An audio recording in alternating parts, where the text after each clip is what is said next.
আপনি কি সহজ এবং খেতেও অনেক মজা হয় এমন কোনো ডেজার্ট আইটেম খুঁজছেন? তাহলে এই রেসিপিটা আপনার জন্যই।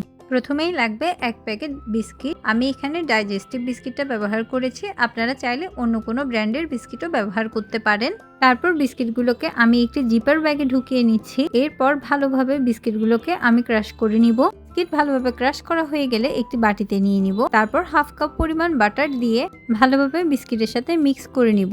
তারপর একটি ট্রেতে বা বাটিতে বিস্কিটের গুঁড়োগুলো দিয়ে সমান করে একটি লেয়ার করে নিব।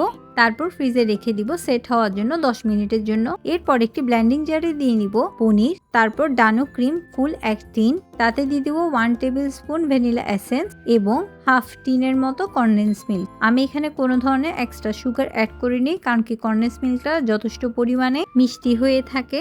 তারপর ব্লেন্ড করা মিক্সচারটি আমরা বিস্কুটের লেয়ারের উপর দিয়ে দিব। এরপর ফ্রিজে রেখে দিব প্রায় ঘন্টা খানেকের মতো। স্ট্রবেরিজ নিয়ে ওগুলো ভালোভাবে চপ করে ফেলবো। তারপর একটি প্যানে স্ট্রবেরিগুলো দিয়ে তাতে অল্প পানি অ্যাড করে ভালোভাবে স্ট্রবেরিগুলো গলে না যাওয়া পর্যন্ত কিছুক্ষণ মিক্স করে তাতে অ্যাড করে দিব পরিমাণ মতো চিনি। তারপর স্ট্রবেরিগুলো আর একটু ভালোভাবে ম্যাশ করে নিব। তাতে অ্যাড করে দিব 1 টেবিল স্পুনের মতো লেমন জুস। তারপর ক্রিমের লেয়ারটার উপর স্ট্রবেরি জেলিগুলো দিয়ে দিব। তারপর সামান্য স্প্রেড করে আমি একটি ছুরির মাধ্যমে হালকা একটু ডিজাইন দিয়ে নিচ্ছিলাম। 3 to 4 আওয়ার্স ফ্রিজে রাখলে হবে, বা ওভারনাইট যদি আপনারা ফ্রিজে রাখতে পারেন তাহলে তো আরো ভালো। এভাবে করে আমাদের স্ট্রবেরি ডিলাইটটা তৈরি হয়ে গেল। আমার আজকের রেসিপি আপনাদের কেমন লেগেছে অবশ্যই আমাকে কমেন্টে জানাবেন। And thanks for watching.